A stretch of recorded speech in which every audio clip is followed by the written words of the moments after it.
From the Spec Network, this is Fragmented, an Android developer podcast where we talk about building good software and becoming better Android developers. I'm Donn Felker. And I'm Kaushik Gopal. Welcome to the show. Very often, Kaushik and I are asked a very similar question. And so while I'm not going to speak for him, I know that he shares similar sentiments that I have as well. And the question that we get asked very often is, which pattern should I use when developing my app? Should I use the MVP pattern? Should I use MVVM? Should I use MVI? Should I use MVRX? Should I use some other MV variant, which seem to be always a new one popping up now and then. But which one should I use when I'm starting my new project? Or should I attempt to go with something that's not based on any of these and kind of try something all on my own? Well, the answer is actually a pretty easy one.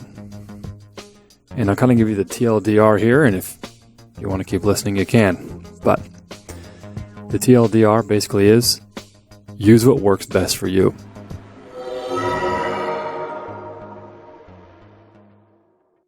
Now, if you're a proponent of the MVVM pattern, and that's just what you happen to love, then use the MVVM pattern. If for whatever reason you really love the MVP pattern, then use the MVP pattern. And if you really love MVI or any other weird variant, MVRX, or a wild combination of various different libraries, then I advise that you use those things. Now, this question is usually thrown to us from people who are of various skill levels, at different points in their career, and their projects are also at different phases. And so the question can also be phased very differently too. Like, hey, we have a very legacy project. It's 8 or 9 years old. We had kind of just a smattering of just typical Android with fragments and activities, a couple custom views here and there. And that part of the application, which is maybe the registration system, is all built with this legacy code. We wanted to try MVI.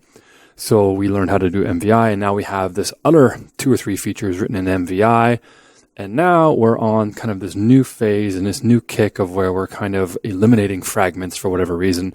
And we're kind of going with an approach where it's kind of like a MVRX approach for whatever reason. And it's not using fragments, or maybe that's where they would like to go. And they ask, how do I get there? This is also a very common scenario. And in this type of instance, I'm going to, again, say the same exact thing. Whatever works best for you, use that. Now, this does come with a little bit of problems and legacy code, because inside of your application, if you've gone from one pattern to another pattern to another pattern, and you haven't gone back to fix those old screens, those old different features, then what you're going to run into is kind of a lot of tribal knowledge that's buried within the code base that your more senior or more experienced developers have on the team. And then when new developers join, they may be, let's say you're using MVI as your new pattern of choice.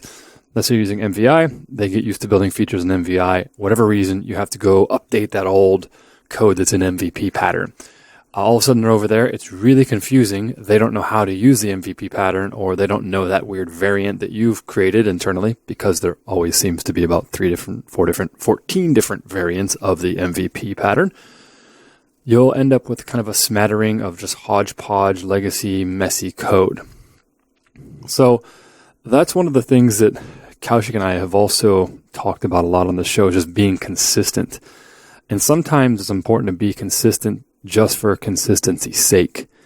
And what I mean by that is, if you're going to stick with a pattern, it might be better off for you and your team and the longevity of the project and code base to stick with that pattern for the long term until you can fully commit to moving over all of your application to a new, pattern or principle or something like that, or design pattern.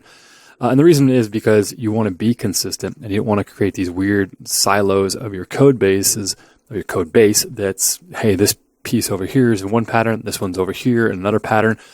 Because eventually what you're going to run into, if you haven't already, are these weird scenarios where you have to make both of these different pieces talk to each other.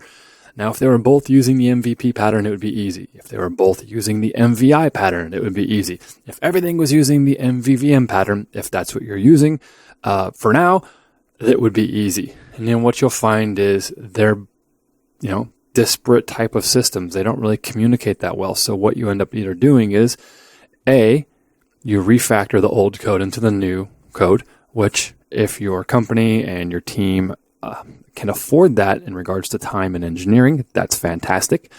If not, then what you're going to find is a very common thing, which is you're going to create a little shim in the middle that allows you to communicate with the old feature and the new feature.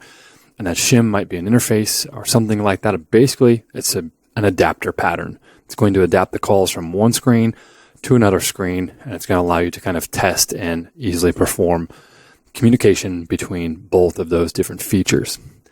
Now, what do I recommend? Of course, I'm going to recommend that you stick with a common pattern. So if you're going to go from MVP pattern, you can go to MVVM, well, then try to migrate your old MVP stuff to MVVM. However, that's simply just not pragmatic in today's business world. There's going to be a lot of instances where you realize that you really love the MVP pattern, but it's limited for whatever reason. I'm not saying it's bad. I still like the MVP pattern. In fact, I like all the patterns for their own different reasons. But whatever you and your team decide on, you want to make sure that when you do abandon that old pattern, that you either have some way to either upgrade that old code through some type of upgrade path. And this is kind of seen very common in the Java to Kotlin conversion, where you leave all of your old code in Java, and then eventually as you touch it, you just migrate it to Kotlin as you touch it, and slowly but surely it makes its way to Kotlin. The same can be said about migrating between patterns. Hey, I'm going to go from MVP to MVVM.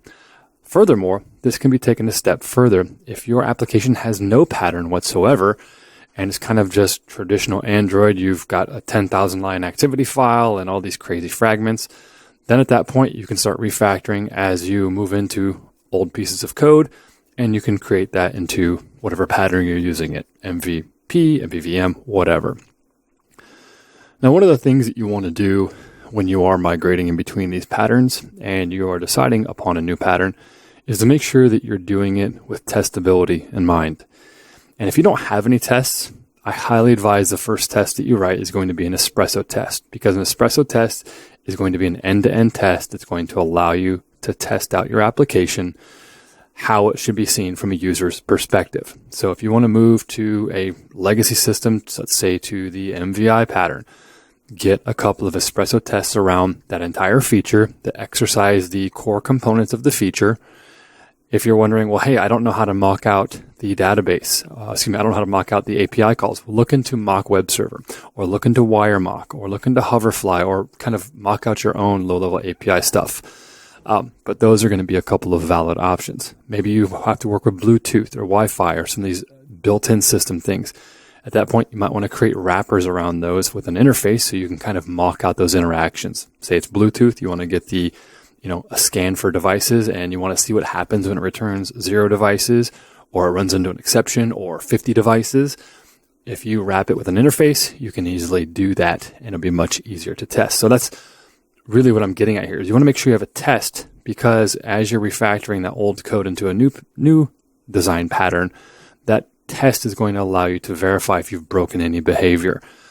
Now, if you don't have the ability to kind of clean out those API calls, you want to make sure you're using a test user, hopefully hitting a staging server. But note, if you do this, these tests are going to be super flaky because the network is going to go down. There's going to be latency. For whatever reason, the emulator is not going to connect to the network.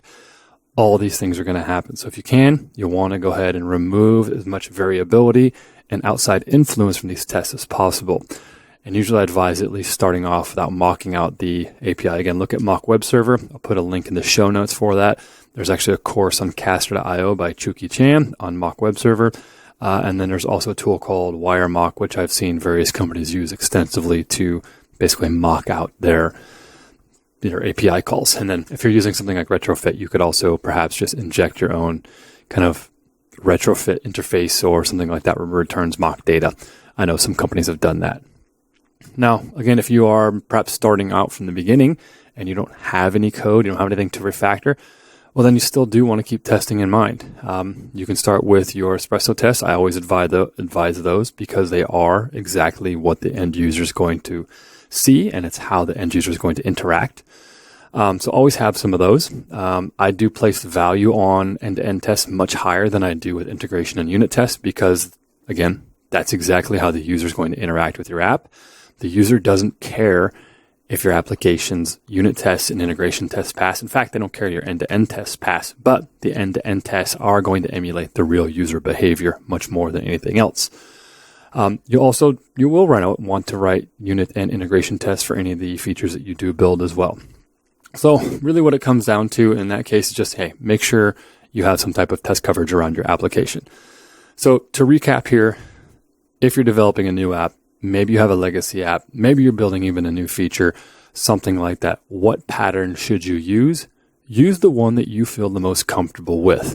If you're not sure, if you're not sure because you've never used any of these patterns, what I recommend you do is go out and create a simple to-do based application. Now, the reason why I say a to-do based application, and everyone usually groans like, oh, I hate the to-do list application. The reason why I say that is because the to-do list application is a very useful exercise in determining what your application, specific details are. All right, I need to talk to an API. I need to talk to a database. I need to put some data on a screen. I need to read from a database or read from an API. I need to have input fields. I need validation. It provides all these things. And you're going to realize real quickly, like, oh, I need a dependency injection container. I need whatever one you decide to use. It's, if you want to use Dagger or Coin or Coding, whatever, use whatever you want. You're going to help determine, which pattern you like to use if you implement the same thing multiple times. And then you're going to immediately know, like, hey, I really like the MVVM pattern for whatever reason, or I really love MVI. It just really makes sense to me because I can, emulate all the exact states at any given time and replay things. Or maybe it's just, hey, I like the simplicity of the MVP pattern, and we're going to roll with that. If that's the case, find one that works for you and continue on working with it, and then implement it as you go. And then if you determine later on that it's not working for you or you want to migrate to a new one, make sure you have tests and migrate it as soon as you can, and at least have a migration path plan in place. So when you do migrate from one basic design pattern to another, you know how to get your entire application to that new point. I hope that helps. That's it for the show, folks. Fragmented is hosted by Donn Felker and me, Kaushik Gopal. We edit and produce all the episodes here on Fragmented. Sarah the Amazing Jackson from the Spec Network helps with production assistance and wraps our final mix. Our theme and ad music is by the national recording artist Blueprint from Weightless Recordings. You can find more Fragmented episodes at fragmentedpodcast.com. Thanks for listening, and we will catch you in the next episode.